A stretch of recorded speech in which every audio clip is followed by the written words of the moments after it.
Good afternoon po. Ako po si Irene Sabido, taga Marikina City. Noong September 17, nakindulat ko po nung ako yung magising at nakita ko po tabingi ang aking mukha. At nung ako yung uminom ng tubig, lumabas po dito po sa kaliwa.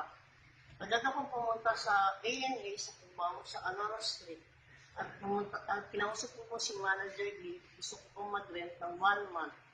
At ngayon po, nag-rent po ako ng 1 month at gumamit po ako ng onion pad sa aking mukha at ang laking bagay nito po sa akin. Dahil bumalik po ako at bumalik po sa dating ang aking mukha. At nakakain na po ako at nakakatulog na ako mahilig.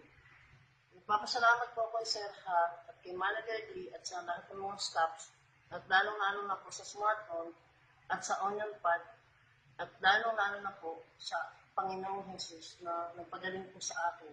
Balang araw gusto ko po magkaroon ng smartphone para magamit ko at ng mga pamilya.